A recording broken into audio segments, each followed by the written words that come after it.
नहीं करेंगे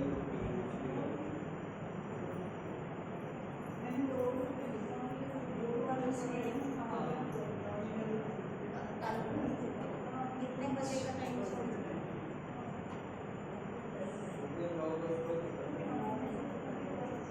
1-1.5 घंटा।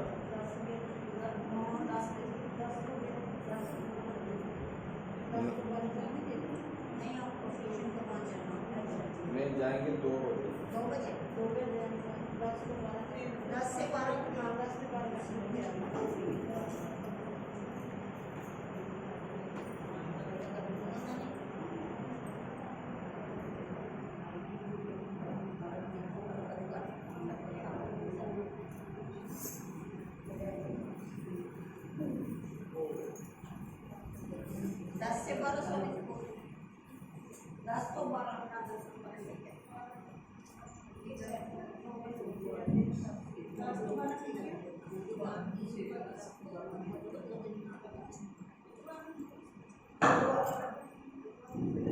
हरिओम।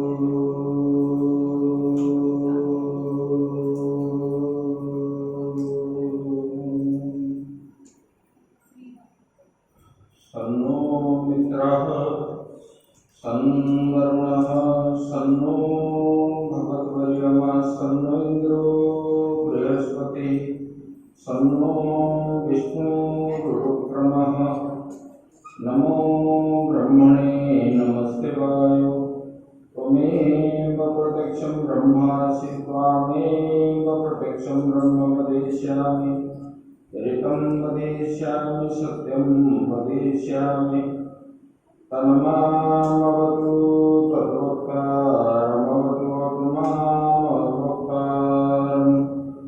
ॐ शान्ति शान्ति शान्ति।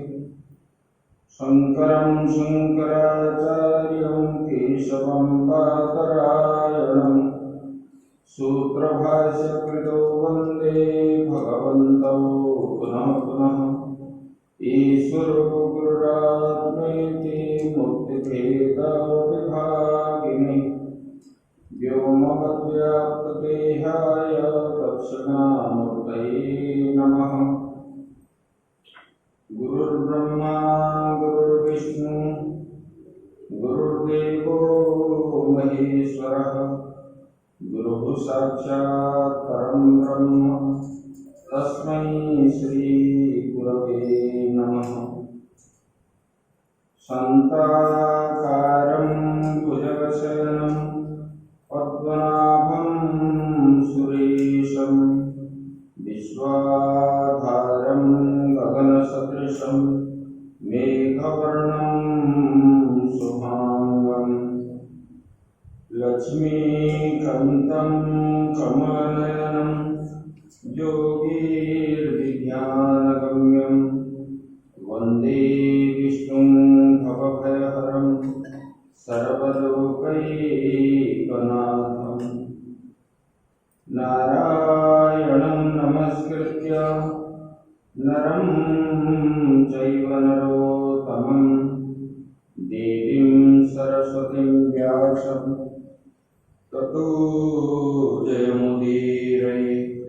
मूकं करोति वाचालं पङ्गुं लङ्घयते गिरिं यत्कृपातमहं वन्दे परमानन्दमाधवम्। सच्चिदानन्दरूपाय विश्वोत्पत्त्यादिहेतवे तापत्रयविनाशाय श्रीकृष्णाय वयं नमः। प्रिय सच्चिदानंद भगवान की जय, सद्गुरुदेव महाराज की जय, श्रीमद्भागवत महापुराण की जय। ओम नमः पार्वती पतये हर हर महादेव। श्री कृष्ण गोविंद हरे मुरारे हे नाथ नारायण वासुदेव कृष्ण गोविंद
श्रीमद् भागवत की एकादश स्कंद।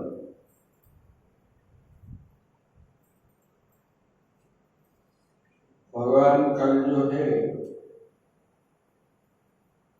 भक्ति कैसे करना है, योग कैसे करना है, ऐसे इसके बारे में बताया। ज्ञान और वैराग्य तपस्या से मिलता है। तपस्या मतलब क्या है? इंद्रियों को तपाना है। एक कर्म को दीर्घ दिन करना, वही तप कहा जाता है।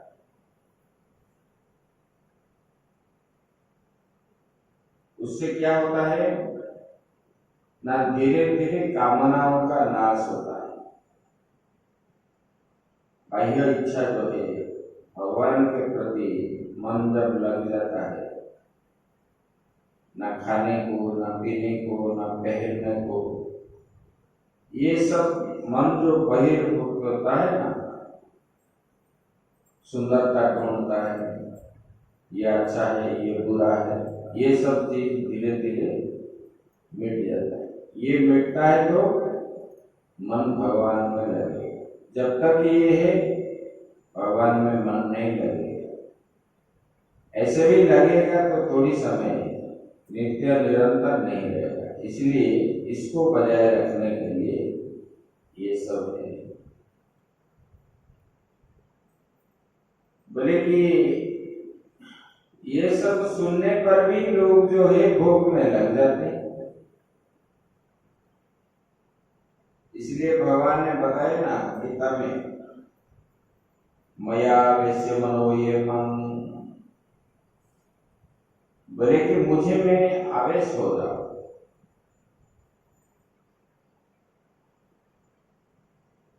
मुझ में ही समा जाओ।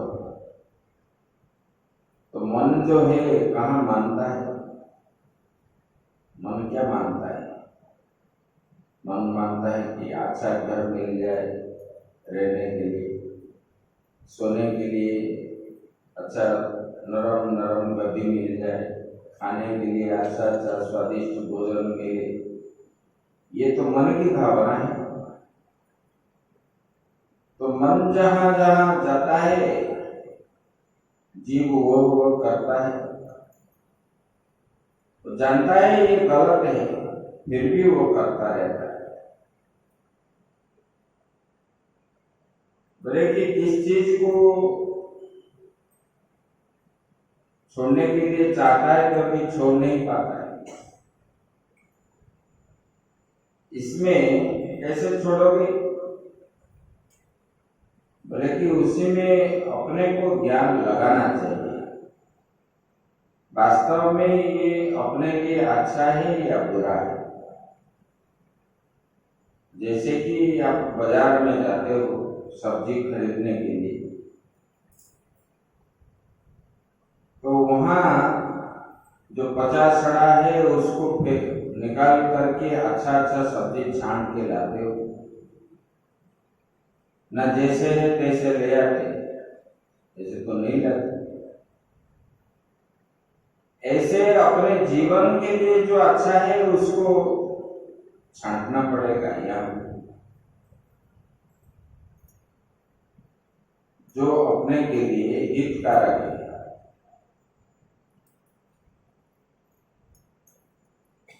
मान लो किराए में रहने के लिए आप जा रहे हो कहीं कमरा देखने के लिए,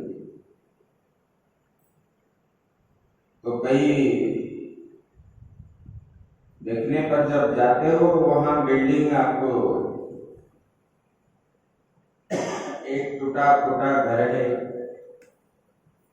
सीमेंट निकलता रहता है,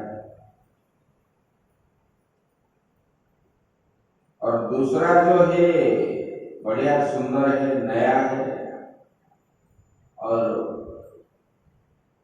चिकना चकना है। तो ये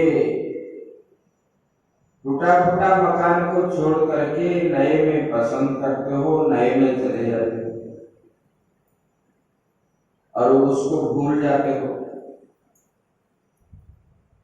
पुराने वाले को भूल जाते हो, क्योंकि उसमें कोई आवश्यकता ही नहीं है। ऐसे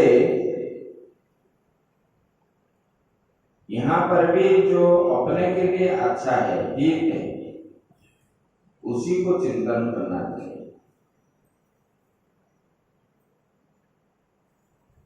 जो अपने आगे बढ़ने के लिए साथ देगा और भगवान को प्राप्ति करने का मार्ग में मन हर समय लगेगा, उसी को ध्यान देना चाहिए। एक राजा थे,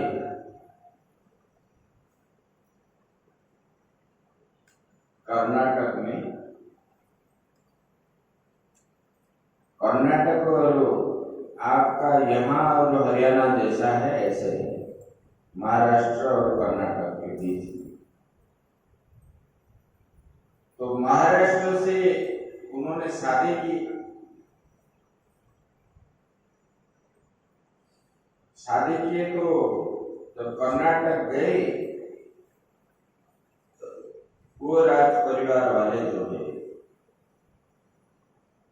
संत प्रेमी नहीं थे, और ये रानी जो है संत प्रेमी थे। महाराष्ट्र से उनको शिक्षा मिली अपने पिता से, और उन्होंने बहुत दिन तक रहे। कोई संत वहां नहीं आए, किससे बात नहीं हुई, सत्संग नहीं मिला। ऐसे होते होते उनको बच्चे भी उत्पन्न हो गए। तो उनके दासी को बोलने लगे, बोले कि यहाँ पर कोई संत आते हैं कि नहीं आते, जरा बाहर जाके देख के आओ। तो दासी ने गई और देखा, सुना, सब लोगों से पूछा। तब बोले कि कुछ दिनों के बाद फलाना दिन जो है ज्ञानदेव जी महाराज आने वाले हैं यहाँ अपने शिष्यों के साथ। और रानी सोचने लगी, ये लोग तो नास्तिक है, इनको आस्तिक कैसे बनाना पड़ेगा, नहीं तो मेरा भी जीवन बेकार हो जाएगा यहाँ। तो जिस दिन ज्ञानदेव जी महाराज आए,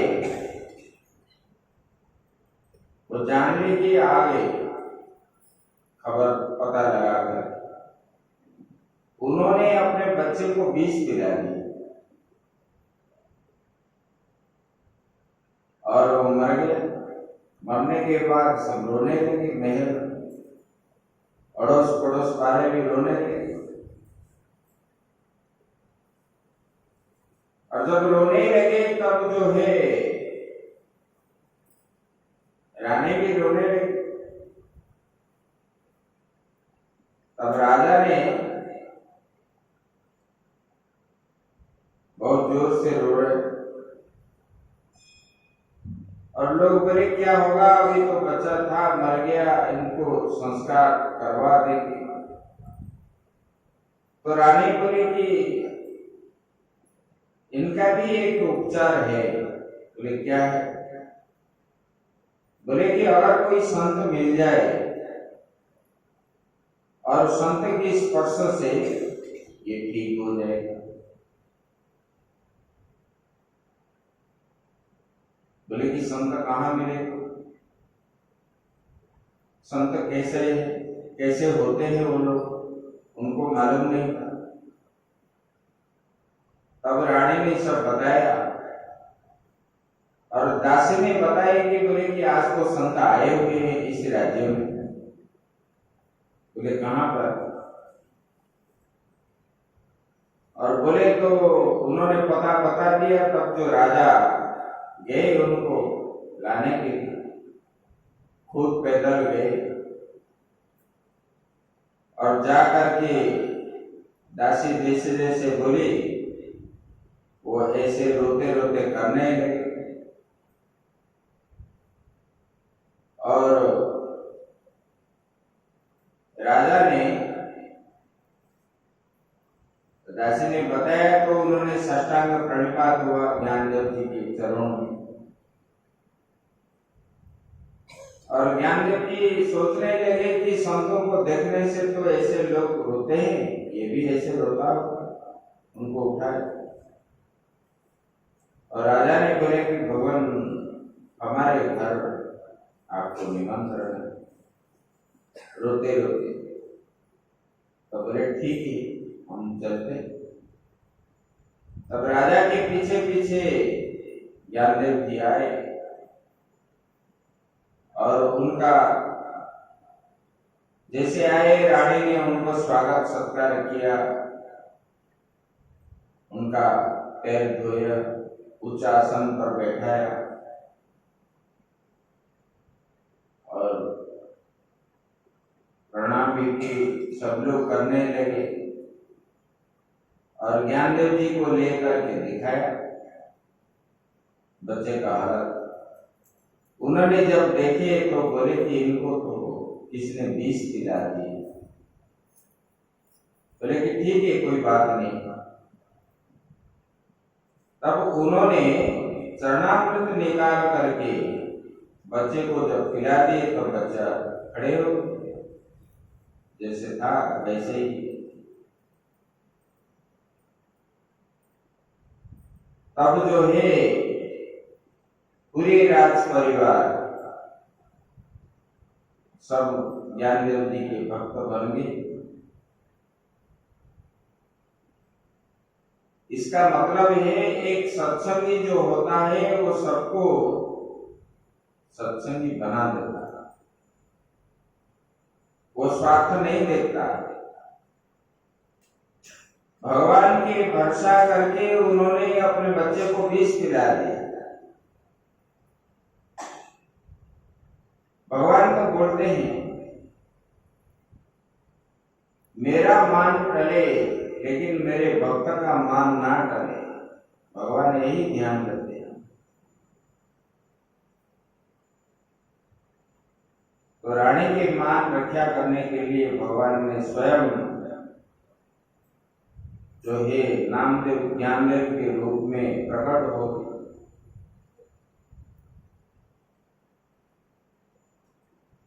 संत का स्वभाव ऐसा होता है, संत जो बोल देंगे वो हो जाता है,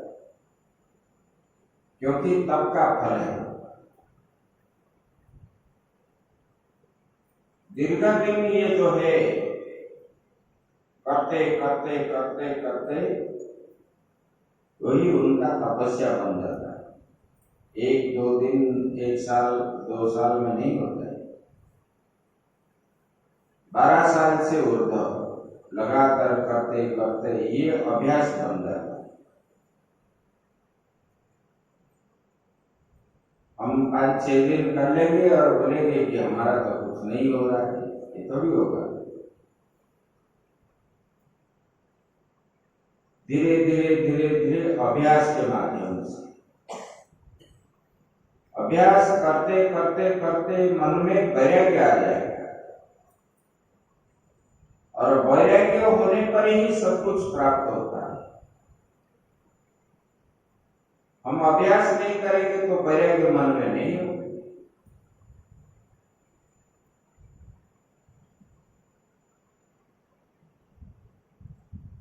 बोले कि देखो,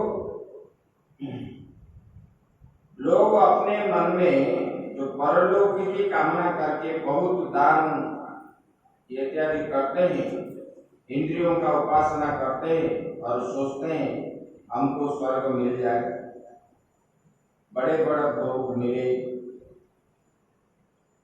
बोले कि ये मुझे प्राप्त नहीं होते। ये लोग भगवान बोलते हैं मत वार्ता विनोरोचते। उन लोगों को मेरी कथा जो है सत्संग अच्छा नहीं लगता है, क्योंकि ये रुखा सुखा है। वेदांत की भाषा जो है रुखा सुखा है और इसके अंदर आप गाना संगीत आदि भरी करोगे तो इधर घुसेगा इधर निकलेगा, ये बात। इसीलिए ये निरस है, इसमें रस नहीं है। लेकिन जिनके मन में ये लग गया वो छुड़ेगा नहीं।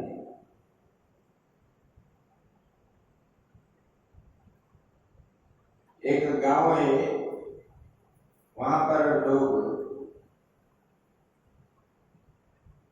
सुनते थे रोज भागवत एक अध्याय,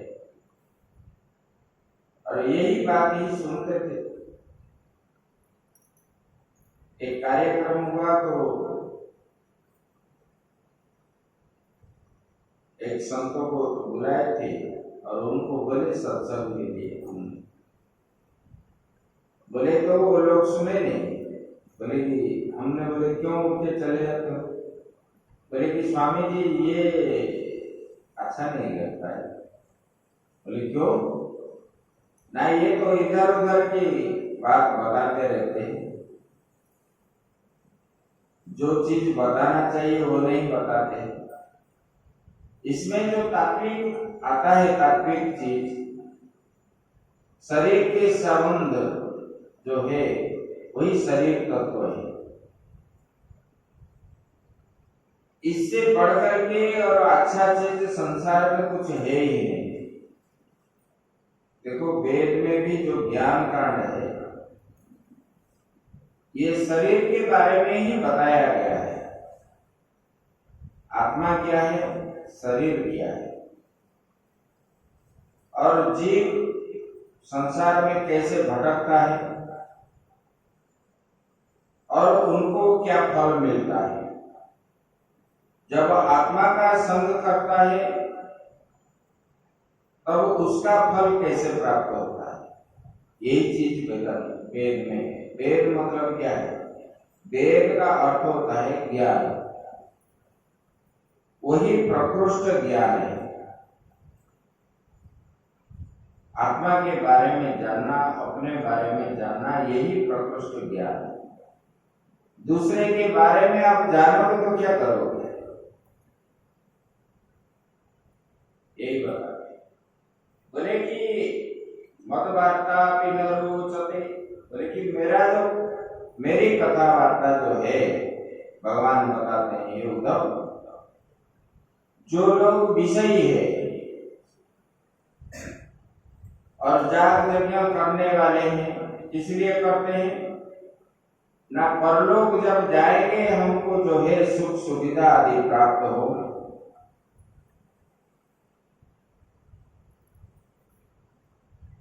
जैसे कि आप तीर्थ में जाते हो, जिनके पास पैसा है वो क्या बोलता है? जिनके पास पैसा नहीं है वो क्या बोलता है?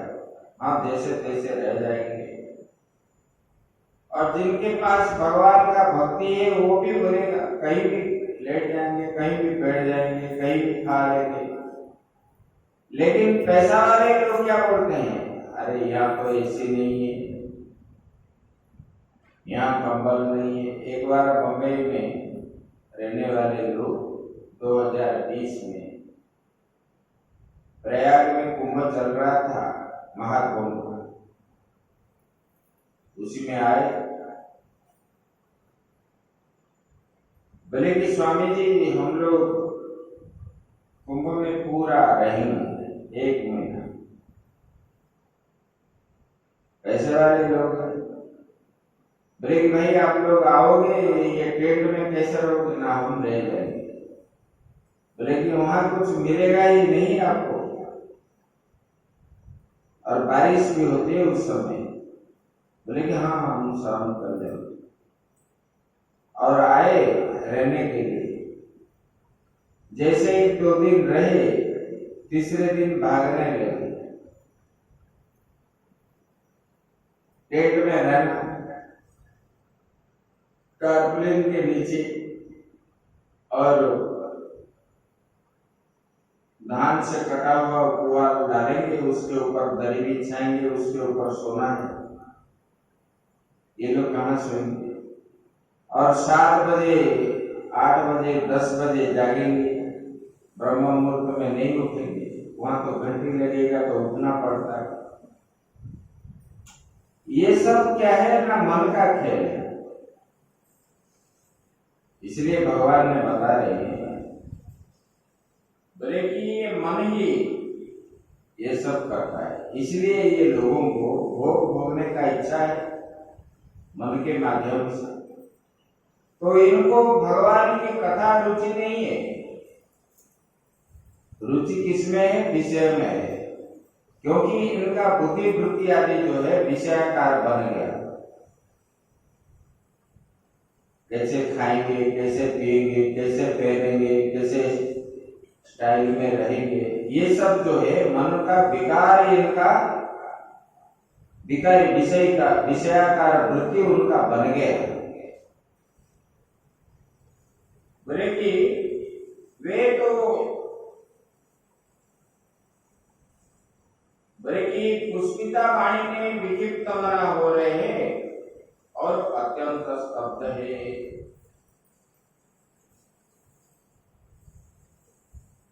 बोले कि बढ़िया सुंदर सुंदर चिकना चकना बात बोलेंगे और ज्ञान की बात बताएंगे, लेकिन जो है खुद नहीं करेंगे ऐसे वाले। और वो अंदर से क्या चाहते हैं? मुझे कैसे भोग विलास आदि प्राप्त हो।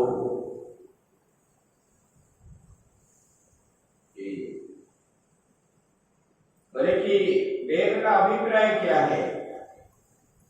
वेदा ब्रह्मात्म विषया, वेद ब्रह्म और आत्मा का निरूपण करने के लिए ही ये वेद है। वेद का अभिप्राय है ब्रह्म और आत्मा, इसका निरूपण वेद में किया गया। और ये जो है 3 भाग में विभक्त है, कर्म कांड, उपासना कांड, ज्ञान कांड, ये 3 होते हैं। परोक्ष भाव से वस्तु का निरूपण करते हैं, आत्मा क्या चीज है।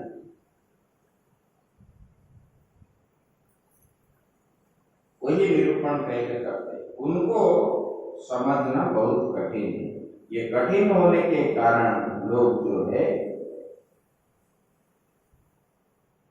अपने को ठीक से नहीं समझते, क्योंकि ठीक से पढ़ाई नहीं करते, ठीक से सुनते नहीं, तब समझ में कैसे आएगा। इधर 2 दिन बैठ जाएंगे, फिर चले जाएंगे, फिर आएंगे, बोलेंगे कि हम तो श्रवण कर रहे हैं लेकिन हमारे समझ में कुछ भी नहीं आ रहा है। ये नहीं होगा, क्योंकि रामायण आदि में, पुराण आदि में कहीं भी बैठ जाओ, प्रसंग आने पर आपको याद आ जाएगा, लेकिन इसमें तो नहीं आएगा, क्योंकि ये तत्व की बात है। लेकिन इसलिए ये कठिन है। बोले कि विस्तार से वेदों का वर्णन भगवान ने बताया बोले कि वेद क्या विधान करता है, बोले किस देवता का नाम लेता है, बोले किसका अनुवाद करते हैं। बोले उन्होंने कहा कि श्रुति का हृदय मेरे सिवाय और कोई जानता ही नहीं। श्रुति जो बता रही है, श्रुति मतलब जो सुन करके याद रखते हैं उनको बोलते हैं कि श्रुति। वेद ही उपनिषद, बोले कि उसी में ब्रह्म के अतिरिक्त और कुछ प्रतिपादन नहीं किया गया है। और ये श्रुति जो है ब्रह्म अतिरिक्त और कुछ जानता ही नहीं है श्रुति। बोले कि इसलिए नान्यो मद वेद कंचन, मैं जैसा कहता हूं वैसा ही स्वीकार करो। वेद में जो कहा गया है, श्रुति में जो कहा गया है, उसी को स्वीकार करो। भगवान बोलता माम विदते माम विकल्पा कोयते त्वमहत्वहम्। बोले कि विधान करती है और मेरा ही नाम लेती है। श्रुति में बार बार जो है ब्रह्म ही है, ब्रह्म से अतिरिक्त कुछ है ही नहीं। बोले कि इंद्रिय आदि नाम जो है मेरा ही नाम है। बोले कि इंद्र भी ब्रह्म है, ब्रह्मा भी ब्रह्म है, जितने सारे देवता भी ब्रह्म है। बोले कि मेरा ही विकल्प करके मेरा ही उपन कर देते। बोले कि ये शब्द से मेरा आश्रय लेकर वेदों को माया मात्र बताकर अंत में उसका प्रतिषेध करके श्रुति समाप्त हो जाती है। बोले कि देखो श्रुति में क्या कहती है, चींटी में भी आत्मा है, हाथी में भी आत्मा है, गौ में भी आत्मा है, मनुष्य में भी आत्मा है, इंद्र में भी वही आत्मा है, ब्रह्मा में भी वही आत्मा है। कीड़ा से लेकर के ब्रह्मा पर्यंत सबके अंदर जो है आत्मा के रूप में मया दक्षिण प्रकृति सूयते सचराचरम, भगवान ने बताया ना, मेरे ही अध्यक्षता से ये चराचर जगत जो है आत्मा के रूप में ही बनी हुई है। इसीलिए भगवान क्या बताते हैं, बोले कि मुझ में सबको देखो और सब में मुझको देखो। ऐसे बोले कि ये भेद जो है वो माया मात्र है, तद विषय वेद अनुवादात्मक है। बोले कि ये तत्व ज्ञान के द्वारा ही आप जो है ये ब्रह्म को मुझे ही आप जान सकते हो। तत्व ज्ञान से अतिरिक्त आप कुछ नहीं जानते। देखो गोपियों ने तत्व के द्वारा ही भगवान को जाने, तब कभी छोड़े नहीं।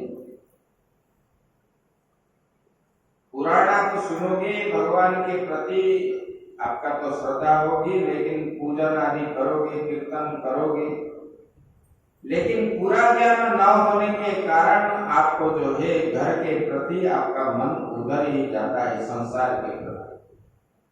लेकिन वेद ज्ञान जब हो जाता है पूर्ण रूप से, तब ये संसार आपको दिखेगा नहीं, क्योंकि ये ज्ञान भी बड़ा कठिन है। बोले कि इसलिए ये वेद का ज्ञान सबको जानना चाहिए। पुराण में क्या होता है, पुराण सुनना अच्छा है, ऐसा नहीं कि अच्छा नहीं है, उसमें भी भगवान की कथा है, लेकिन यथार्थ ज्ञान जो है वही ज्ञान होना विलंब होता है उसी में, और इसमें यथार्थ ज्ञान होता है।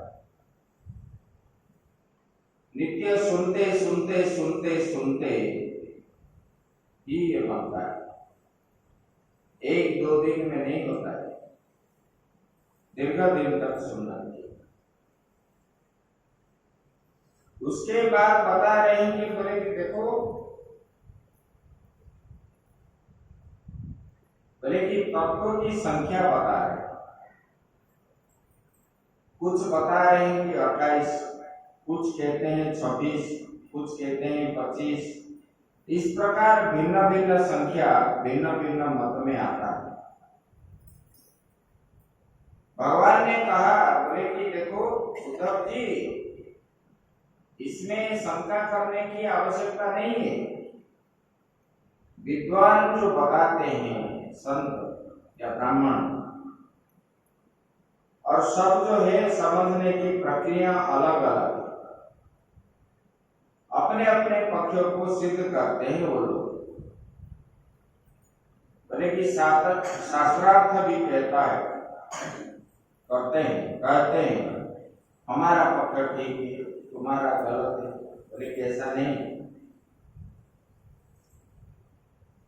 बोले कि जो उसका फल है उस पर ध्यान देना चाहिए।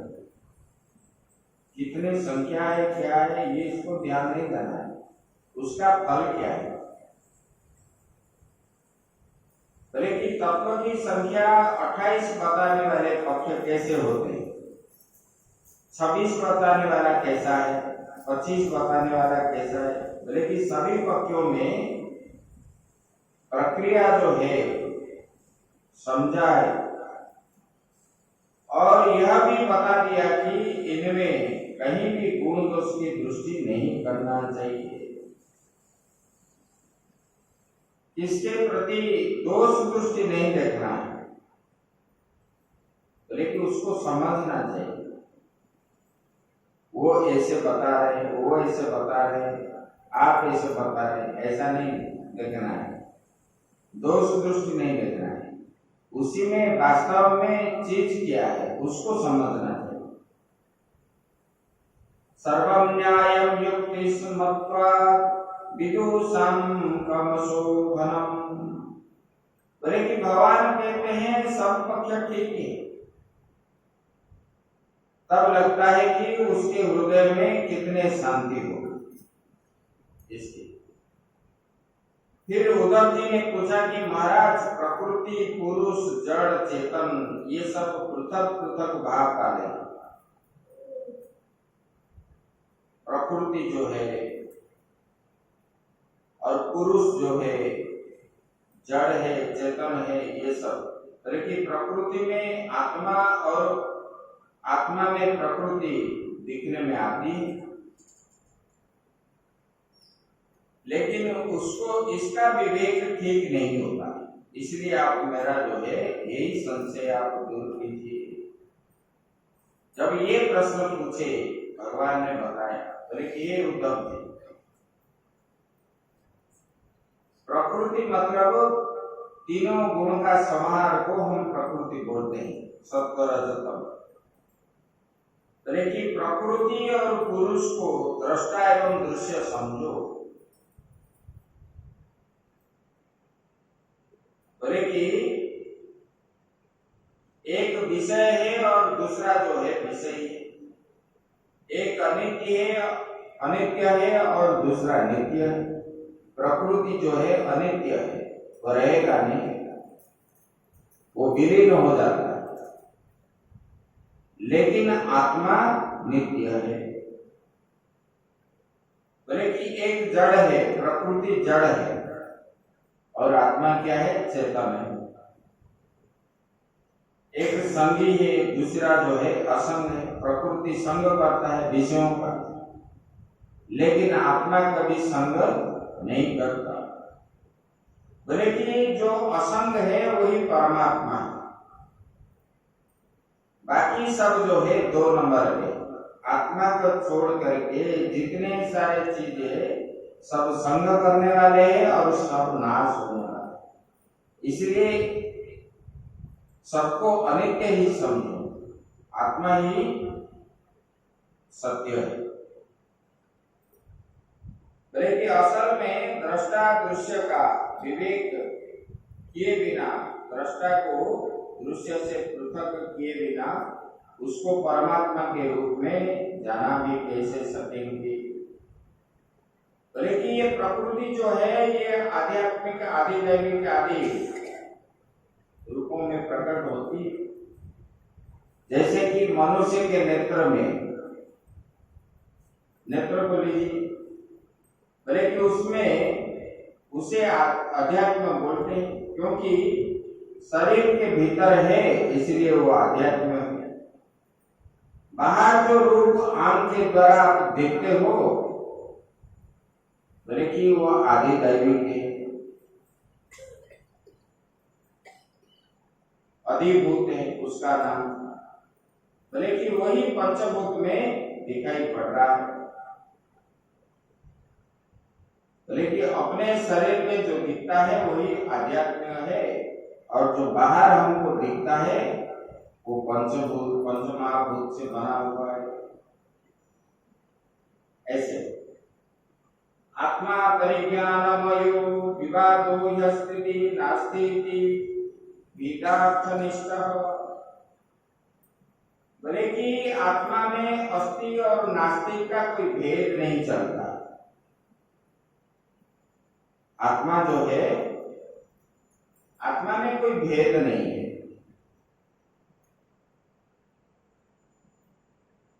वो क्या है, बोले कि वो अविक्रिय है, उसमें कोई क्रिया नहीं है, वो निर्गुण है, कोई गुण नहीं है, असंग है, जिसके साथ वो संग नहीं करता है। गीता में सब बताए, आप लोग सुने हुए, कुछ लोग सुने हैं, सब लोग सुने। बोले कि ऐसे आत्मा में कुछ नहीं होता। बोले कि इसलिए लोग क्या है, परमात्मा में विमुख है, वे हमेशा इसमें लगे रहेंगे, क्योंकि दृष्टा और दृश्य क्या है इनको मालूम नहीं। जब तक मालूम नहीं है तब तक जगत में लगा रहते हैं। जब मालूम हो जाता है तब जगत मिथ्या को छोड़ देते हैं, सत्य को पकड़ लेते हैं। ये बोलने का मतलब ये है, भगवान जो समझा रहे हैं, पहले वास्तव में संसार में सत्य क्या चीज है इसको समझो, मिथ्या क्या चीज है उसको समझो। हम लोग जो कर रहे हैं नित्य कर्म आदि, जिसमें रह रहे हो, पहले शरीर को देखो, उसके बाद जगत को देखो, इसको समझो कि ये सत्य है कि मिथ्या है। वेदांत में सत्य मतलब जो तीनों काल में रहता है वो सत्य है, बाकी सब मिथ्या है। शरीर तो मिथ्या है क्योंकि रहेगा ही, ये जगत भी मिथ्या है, आज इस प्रकार दिख रहा है, कल जो है यहाँ होगा कि नहीं होगा किसको पता नहीं है। इसलिए अंत में शंकराचार्य भगवान ने बताए और वेद में भी बताया गया है, ब्रह्म ही सत्य है, जगत मिथ्या है। और वो सत्य को जान करके उसी में ही लगे रहो। जैसे कि बाजार जाने से अच्छी अच्छी वस्तु खरीद करके लाते हो तो उसमें फायदा मिलता है।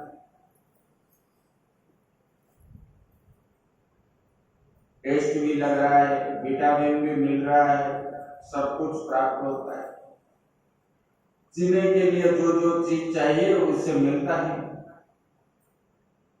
भले कि ऐसे ये संसार में हम जो रह रहे हैं, वास्तव में हमारे लिए क्या चाहिए? अच्छे वस्तु चाहिए या खराब वस्तु चाहिए? संसार में ये वस्तु अच्छा है या बुरा है? इसको ग्रहण करना योग्य है या नहीं है? इसको पहले ज्ञान करो, तब जो है आत्मा में मन लगे। जब तक आप परीक्षा नहीं करोगे, आपको ये मिथ्या ही आपको सत्य जैसे लगे। जैसे कि मृग कृष्ण है, आपको दिख रहा है कि आगे जल है तो जल के पीछे दौड़ते रहते हो, और आपसे जल भागता रहता है, आप जल के पीछे भागते हो, लेकिन जल मिलता ही नहीं। जल होगा तो मिलेगा। ऐसे ये जगत आपको जो सत्य रूप में दिख रहा है, जब तक आप देखते हो तो दिख रहा है, जब नहीं देखे हो तो दिखेगा कैसे? हम जब आंख बंद कर लेंगे तब हमको जगत दिखेगा? नहीं दिखेगा। तो बंद करने का प्रक्रिया भी हमको जानना पड़ेगा।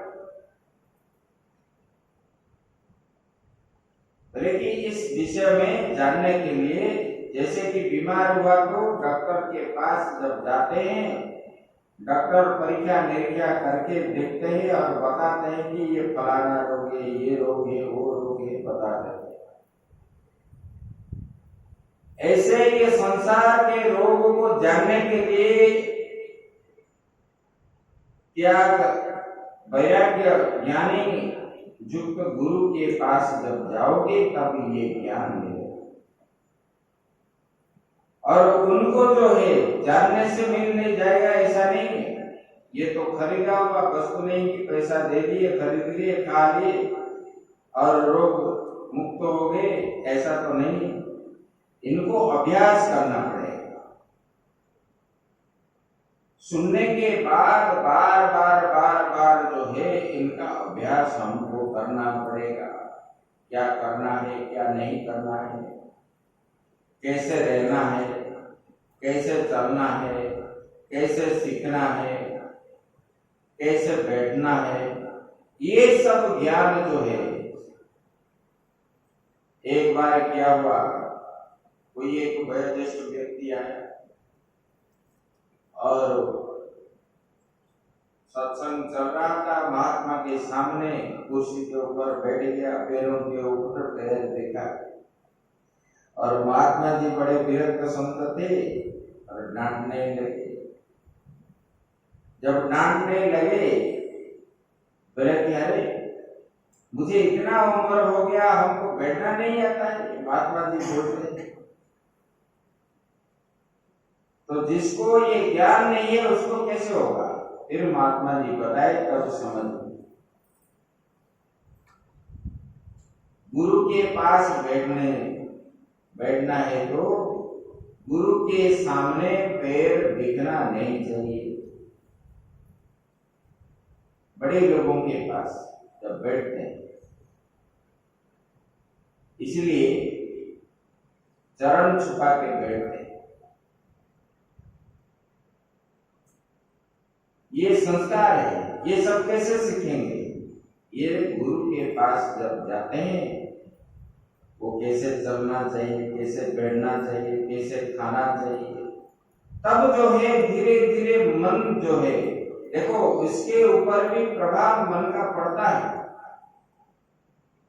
जो करते हैं उनको ऊपर प्रभाव पड़ता है, जो नहीं करते हैं उनको क्या पड़ेगा? कोई फर्क नहीं पड़ता। लेकिन इसको ही आप चिंतन करते रहोगे, आप क्या है, सब लोग यहाँ क्या पूरे भारत में सुबह उठो, स्नान मान करो, मंदिर दर्शन करो, बस उनका तुलसी में पानी दो, सूर्य को जल दो, बस हो गया उनका। तो संस्कार कहाँ है? और भगवान के पास जब आते हो तो बोलते हो कि भगवान आज दिन हमको जो है ज्यादा पैसा मिले, हम बड़े दुखी हैं, हमको ये दे दो, वो दे दो, ऐसे बोलते हो कि नहीं बोलते? ये संसार का नियम है, ये अज्ञान है। भगवान भी नहीं देते, जो प्रारब्ध में है वही मिलेगा, बुलाने पर भी मिलेगा, ना बुलाने पर भी मिलेगा। लेकिन भगवान का जैसे भजन करना चाहिए ऐसे भजन नहीं करते लोग, इसलिए ये अज्ञान है कारण।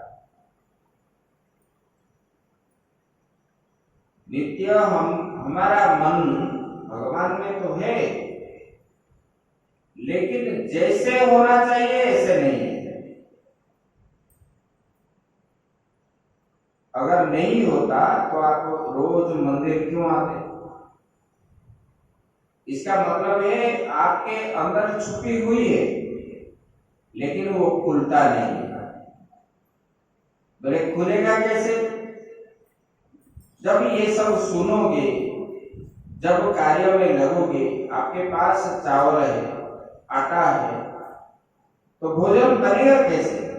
जब बनाओगे तब बनेगा ना।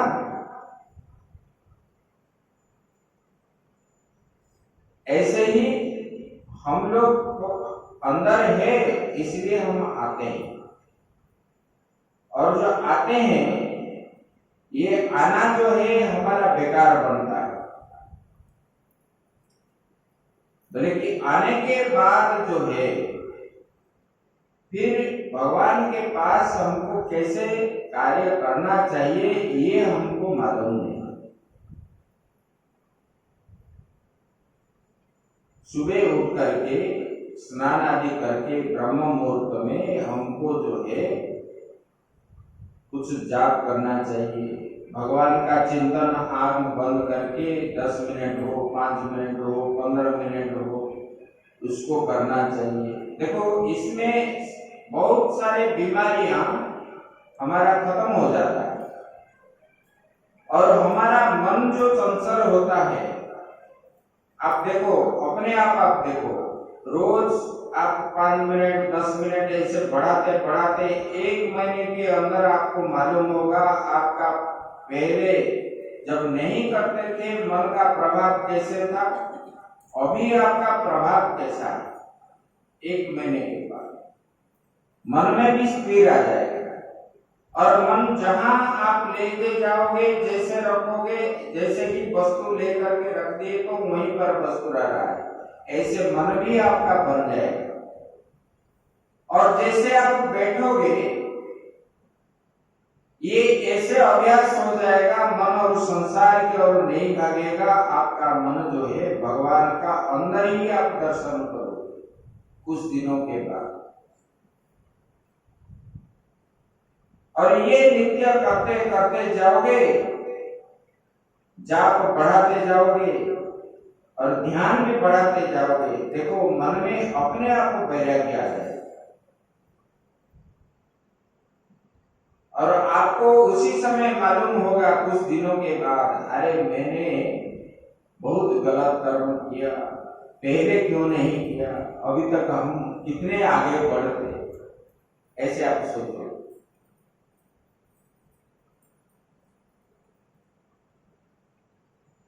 ये आना जाना ये आस्तिक भाव के लिए ठीक है, व्यवहार के लिए, दर्शन आदि जो करते, दान पुण्य आदि करते, लेकिन उसमें मन का प्रभाव कुछ नहीं पड़ता।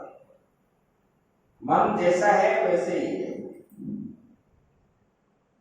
मतलब जैसे कि कोई पढ़ाई कर रहा है और जब देखो जो है 5वीं क्लास में, कक्षा में है, जब भी देखो ना 6 में जा रहा है ना 4 में आ रहा है, इसी प्रकार फायदा क्या है इसमें? यही है, भगवान को हम बुलाते हैं किस लिए? ना भगवान को प्राप्ति के लिए। जीव का उत्पन्न हुआ है, जन्म हुआ है भगवान का भजन करने के लिए। किस प्रकार भजन? ना भगवान हमको प्राप्त हो। तो प्राप्त फिर कैसे होंगे? ये प्रक्रिया करने पर ही प्राप्त होगा।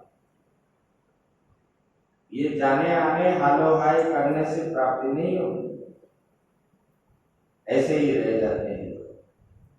जीवन भर ऐसे आते हैं, जल डालते हैं, चले जाते हैं, बस इतना ही ऐसे होता है। बोले कि इसको पहले जानो, तत्व को जानो। ये तत्व जिस उपादान से ये शरीर बनी हुई है,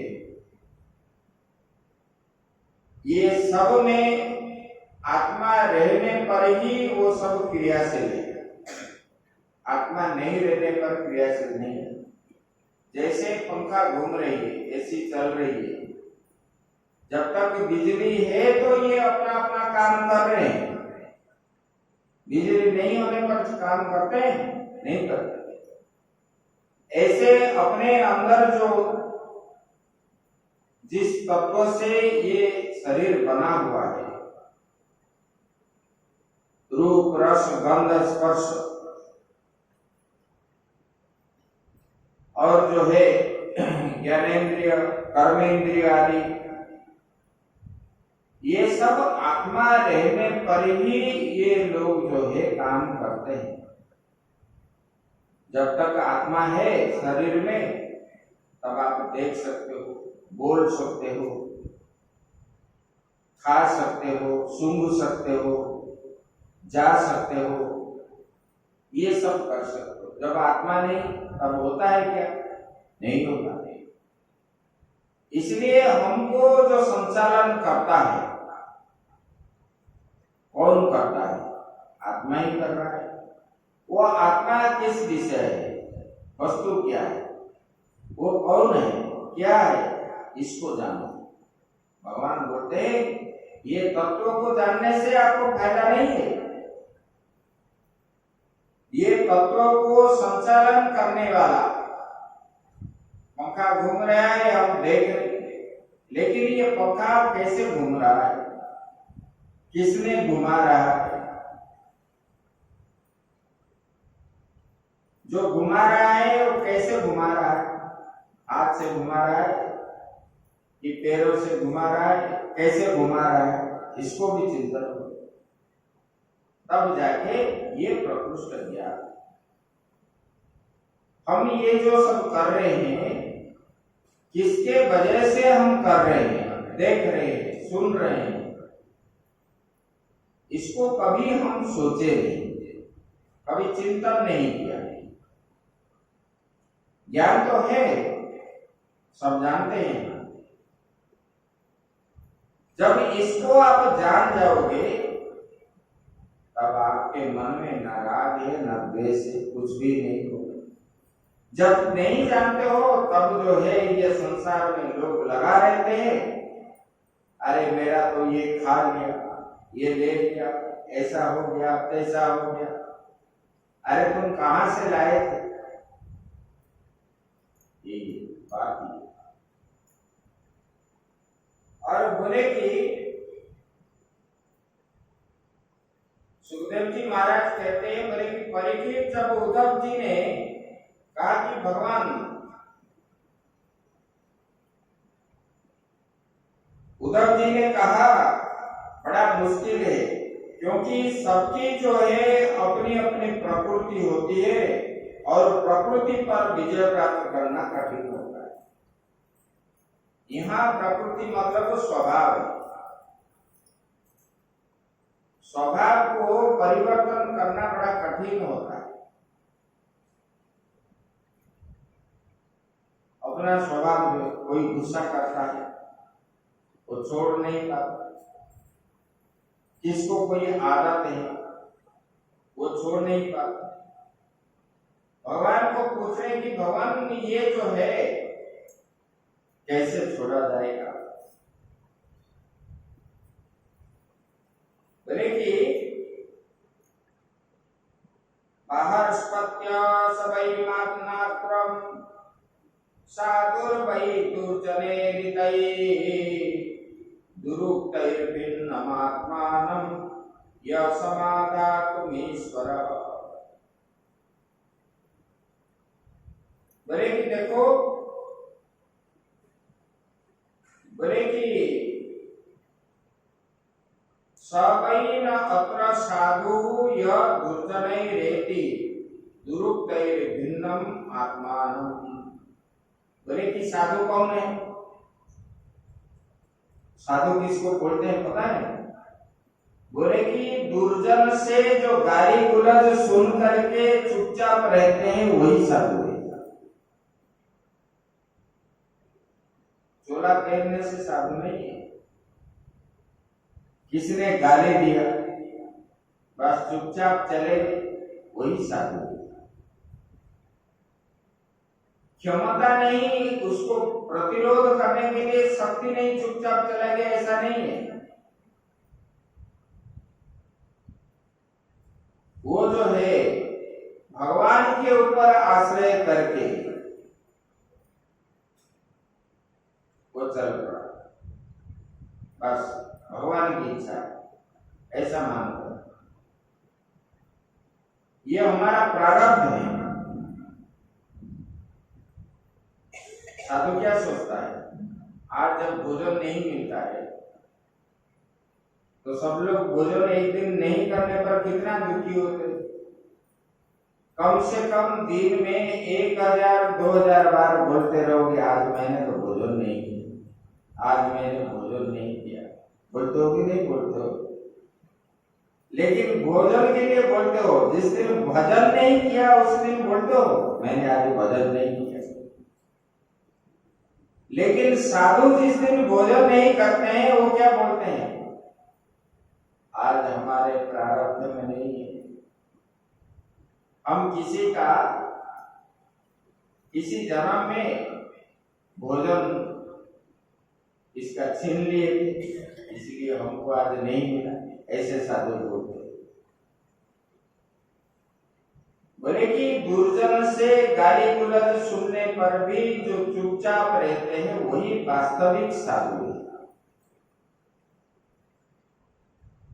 बोले कि अपने मन का ही समाधान कर लो। देखो, मन में ही दुख होता है, मन में ही सुख होता है। मन के द्वारा आपको भूख लग रहा है, मन के द्वारा ही प्यास लग रहा है। मन को जब समझ में आ गया, जिस दिन आपको मिलेगा नहीं भोजन कि लेना नहीं है, उसी दिन भूख नहीं लगता। जिस दिन आप जानते हो कि आज, जिस दिन आप व्रत करते हो उसी दिन क्या है, भूख लग रहा है, नहीं लग रहा है। वही शरीर है, वही शरीर है, वही आप हो, लेकिन उसी दिन क्यों नहीं लग रहा है? मन जो है सुबह से ही उनको पहले दिन से ही ये ज्ञान है कि कल को भोजन नहीं मिलेगा। एक बात ये है। दूसरी चीज ये, जिसके लिए व्रत कर रहे हो उन्हीं कर्मों में आपका मन जो है डाइवर्ट हो गया। जब मन डाइवर्ट हो गया तो आपको ना भूख है, ना प्यास है, ना कुछ भी, मन उसी में ही लग जाता है। हाँ, कमजोरी होता है, ये तो बात है। लेकिन ऐसे ये सब जो है मन का खेल है। मन को जब समझा दोगे तो ये मन के द्वारा ही आप जीत जाओगे। इंद्रियों को, सबको जीत लो, सारे जगत को मन के द्वारा। और साधु पुरुष जो है मन को अपने बस में रखने के कारण वो क्या करते हैं, दुर्जनों का गाली सुनने पर भी उनको कुछ फर्क नहीं पड़ता है।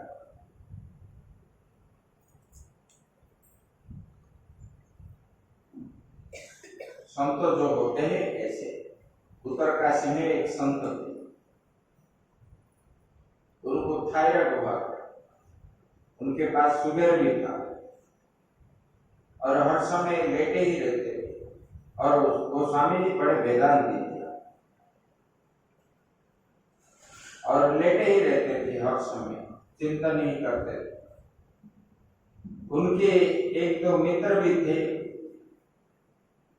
वहां सब जो है कुटिया सब है, सिंगल कुटिया, 3 शेड में बना होता है, जैसे केबिन बनाते हैं इसी प्रकार कुटिया, क्योंकि वहां भूमिकंप भी होता है और बाढ़ ठाड़ भी कभी आ जाता है, तो ऐसे वाले कुटिया में रहते हैं। जब बाढ़ आएगा तो छोड़ के चले जाते हैं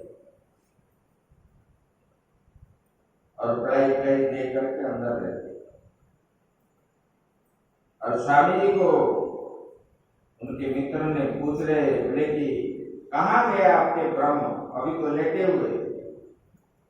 बोले कि हम कहाँ लेटे, ना हम कभी सोते हैं ना कभी जागते हैं, ना कभी ये होते हैं, ना हमारा कभी क्रिया होते हैं। बोले कि दुख हमको कभी महसूस नहीं हो रहा, इधर उठ नहीं पा रहे, चल नहीं पा रहे, फिर भी उनके मन में उठ करके बैठ जाते हैं। बोले कि ब्रह्म को कभी कुछ नहीं है, हम तो ठीक है। इतने होने पर भी बोले कि ऐसे संत का स्वभाव है। बोले कि देखो,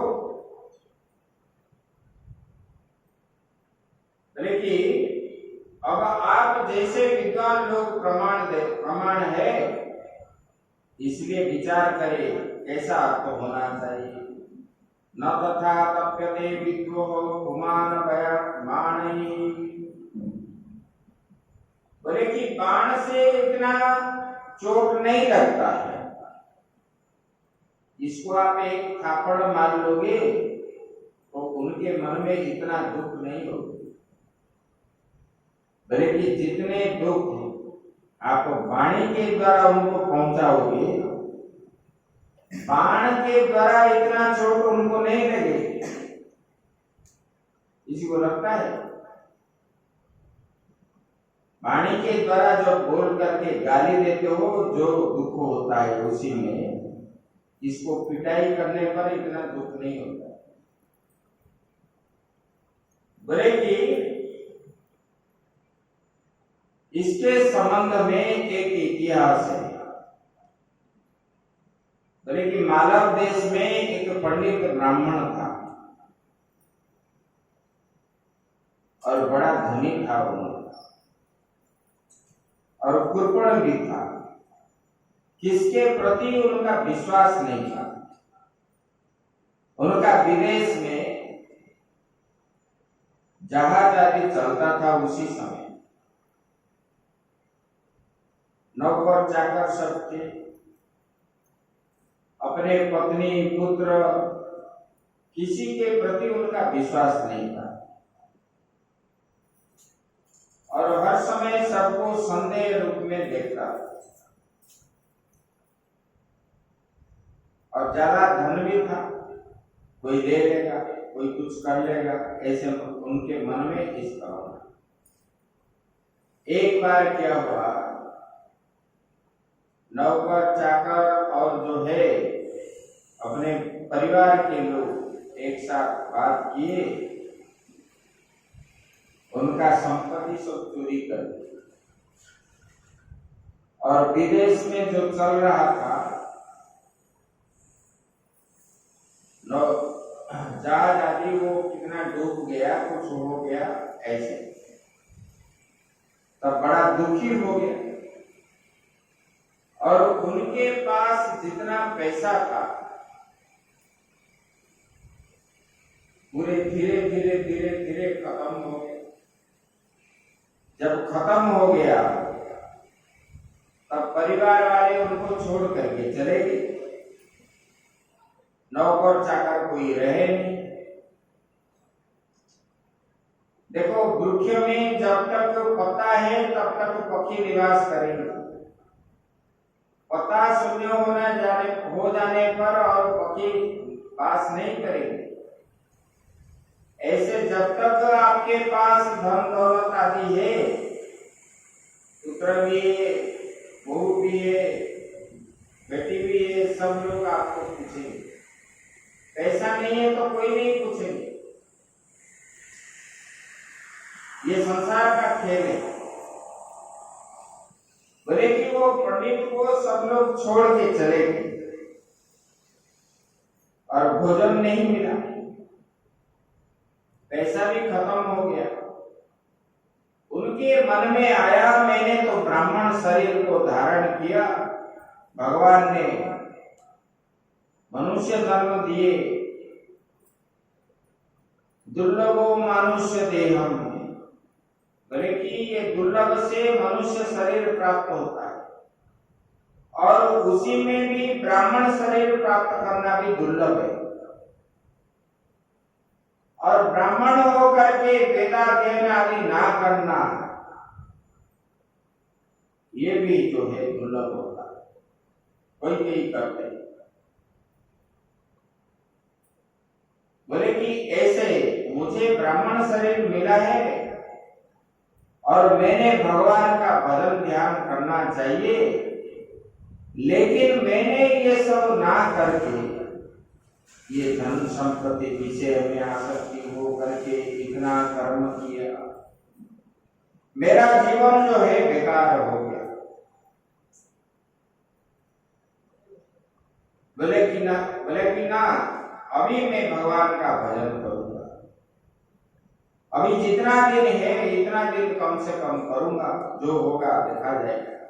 वही परमात्मा का जन्म दिए हैं और उन्हीं के हिसाब से। तब उन्होंने घर भी छोड़ दिया, सब कुछ छोड़ दिया और वस्त्र भूषण सब जो है सब छोड़ करके चोला पहन करके घूमने लगा, गांव से दूर चला गया, दीक्षा लेकर के घूमने लगा और भगवान का ही चिंतन करते करते चला। और कोई लोग घूमने का समय पहचान ली, बोले कि अरे वो तो पंडित है, लोग उनको जो है छी छाकर करने लगे, बोले कि अरे देखो ये ढोंगी है। अभी इसी उम्र में जब इनका पैसा खत्म हो गया तब महात्मा बन गया, अभी तक तो लुटेरा था, इनको तो किसी के प्रति विश्वास नहीं था, ना पत्नी के प्रति, ना नौकर के प्रति, चाकर के प्रति, किसके प्रति भी नहीं। तब सब लोग जो है उनको डांट फटकार करते थे और गांव में जब घुसता था भिक्षा के लिए तो लोग दूर दूर मार मार करते थे, कोई जो है पत्थर फेंकते थे। और कभी कभी भोजन के लिए बैठता था तो कुछ लोग जो है बच्चे वो भोजन के ऊपर थूक देते थे, लघु शंका आदि कर देते थे, फिर भी जो है मन में दुख नहीं था, सोचता और चल पड़ता और मन में सोचता था ये मेरा प्रारब्ध है।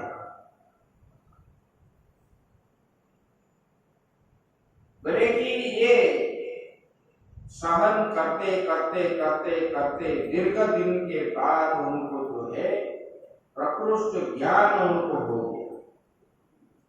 देखो विषय में रह करके जब विषय को छोड़ दिया तब भगवान को प्राप्त हो गई। बोले कि विषयों को जब छोड़ा, कामनाओं के कारण ही जीव जो है बंधन में पड़ता है।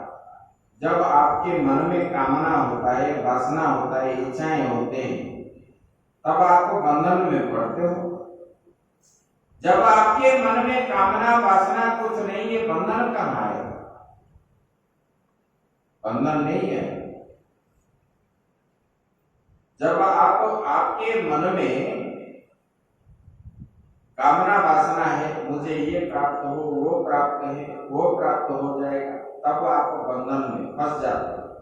इसलिए आप घर छोड़ नहीं पाते, क्योंकि आपके मन के अंदर सभी इच्छाएं हैं, मुझे ये मिले, वो मिले, वो मिले, ऐसे।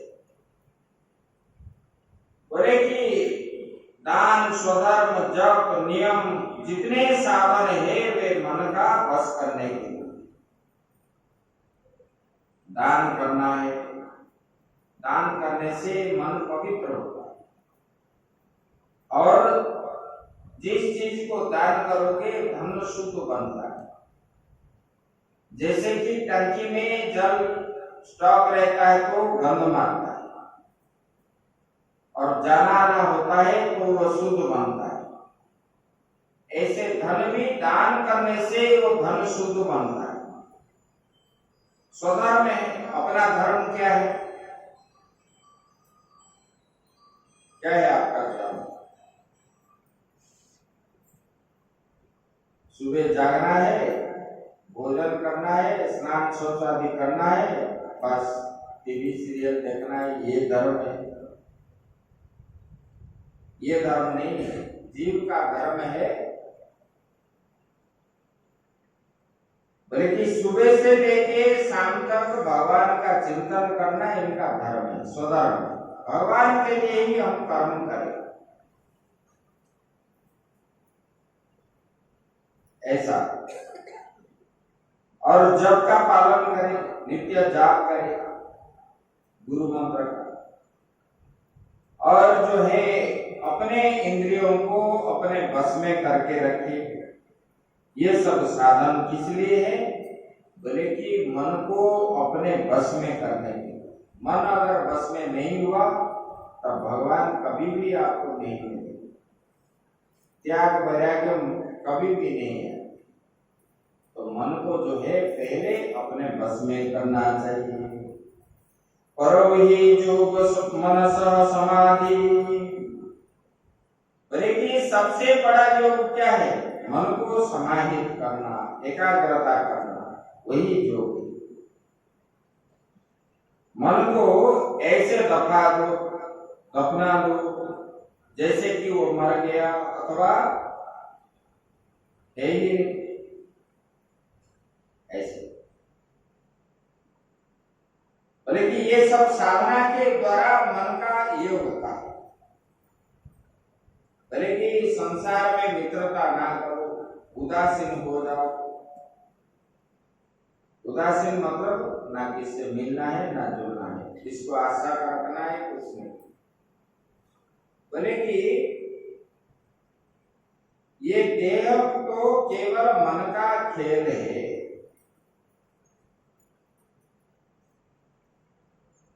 देह का धर्म क्या है? बढ़ता घटना, ये सब होना है और एक दिन नाश होना है। और ये देह को लेकर के हम लोग जो है संसार में फंसे रहते, इसको जानो पड़ेगा। बल्कि ये देह किसी वस्तु से बनी हुई है और इसका नाश कैसे होता है। और आत्मा को दुख नहीं होगा, आत्मा को कभी दुख नहीं होता है, ये ज्ञान भी करना चाहिए।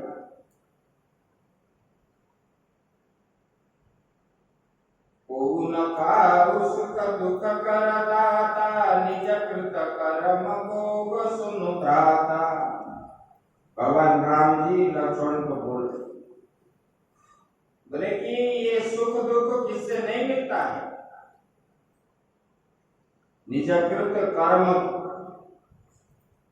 कर्म के अनुसार ही ये मिलता है। भगवान राम ने बोले कि हमारा कर्म ऐसा है, इसीलिए हम जो है अभी वनवास की आया, इसलिए दुख किस बात का है? बोले कि जब अपने में कर्तापन आप मानते हो, मैं करने वाला हूँ, मैं कराने वाला हूँ, तब मन में दुख होता है। जब आप मानोगे कि ये भगवान का दिया हुआ है, तब मन में कहाँ दुख होता है? लेकिन ये कर्म जो है अपने प्रारब्ध को छोड़ो, तब जो है ये भिक्षु ब्राह्मण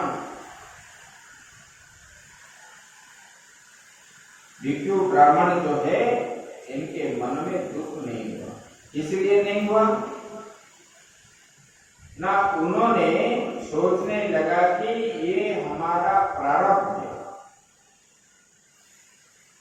सबको भी यही सोचना चाहिए जब दुख आता है कि सुख आता है, अपने किए हुए कर्म का ही फल मुझे भोगना पड़ता है, सुख दुख का, तब मन में विकार नहीं है। यही बता,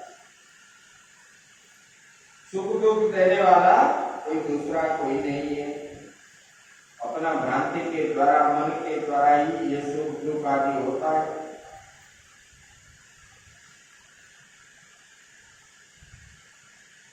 बोले कि वही चीज माया से प्रतिफलित होता है, तब दृष्टा दृश्य दो के रूप में देखने लगता है। जैसे कि मतलब ये माया है, जैसे कि आपको दिख रहा है कि जल होने पर, जल जब कंपने लगता है, तब जल के किनारे जो वृक्ष है वो भी हिल रहा है। जल हिलने पर वास्तव में वो वृक्ष हिल रहा है क्या? जब नौका में और बस में जाते हो तो आप देख रहे हो तो वृक्ष भी घूम रहे हैं। किनारे वाले वृक्ष जो है, आप बस में चलते हो लेकिन वो वृक्ष जैसे आप स्थिर हो, वृक्ष घूम रहा है। बोले कि यही माया है। बोले कि ये जो दिख रहा है माया क्या है? बोले कि एक का नाम प्रकृति है और दूसरे का नाम है पुरुष। बोले कि ये ज्ञान का नाम पुरुष है और ज्ञेय का नाम प्रकृति। बोले कि उसी से ही सत्व रज तम जो है तीन गुण है, अहंकार आदि से युक्त पांच भौतिक सृष्टि होते हैं, फिर उसमें मेरा शरीर प्रकट होता है। और ये शरीर से क्या है, शरीर में नाभि से कमल उत्पन्न होता है, वही कमल, उसी कमल से ब्रह्मा जी, और ब्रह्मा जी के द्वारा ही ये सारे सृष्टि बनी हुई है। और बोले कि देखो ये ब्रह्मा जी चतुर्दश लोक की सृष्टि करते हैं, यही सारी सृष्टि क्या है, बोले कि कर्म का फल है। अपना जन्म भी जो हुआ अपने कर्म के अनुसार ही हमारा, जैसे कि आप करेला लगाओगे तो करेला ही मिलेगा, और करेला लगाओगे तो आपको टमाटर थोड़ी मिलेगा, करेला ही मिलेगा। टमाटर लगाओगे तो टमाटर मिलेगा। ऐसे हमने जैसे जैसे कर्म किया है, ये कर्म के फल के रूप में हमको ये मिल रहा है, यही भगवान बता रहे। बोले कि इनका नाम ही विकार है। विकारो व्यवहारार्थो तथा तेजस पार्थिवा। जिस प्रकार सोना मिट्टी से बना हुआ, सोने से कंगना, झुमका इत्यादि बनता है, लेकिन अंत में क्या रहता है, सोना ही रहता है। मिट्टी से सुरा, घड़ा आदि बनता है, अंत में क्या है, मिट्टी। बोले कि ये तत्व को जब जानोगे अंत में, ऐसे ही ये जगत में अंत में क्या रहता है, बोले कि वही आत्मा ही है। ये शरीर में भी क्या है, अंत में आत्मा ही है, आत्मा ही सब कुछ है। आत्मा रहने पर ही ये सब चल रहा है, आत्मा जब नहीं है तब कुछ भी नहीं है। ऐसे आत्मा का ही, आत्मा को ही आप सर्वेश्वर समझो, यही बात। आगे की बात जो है हम कल करेंगे। ये विद्या भी ज्यादा सुनोगे तो याद नहीं रहेगा, थोड़ी थोड़ी सुननी चाहिए, ज्यादा हो जाएगा तो नीरस हो जाएगा। ओम पूर्णमदः पूर्णमिदं पूर्णात् पूर्णमुदच्यते पूर्णस्य पूर्णमादाय पूर्णमेवावशिष्यते। ओम शांति शांति। श्री राम जय राम जय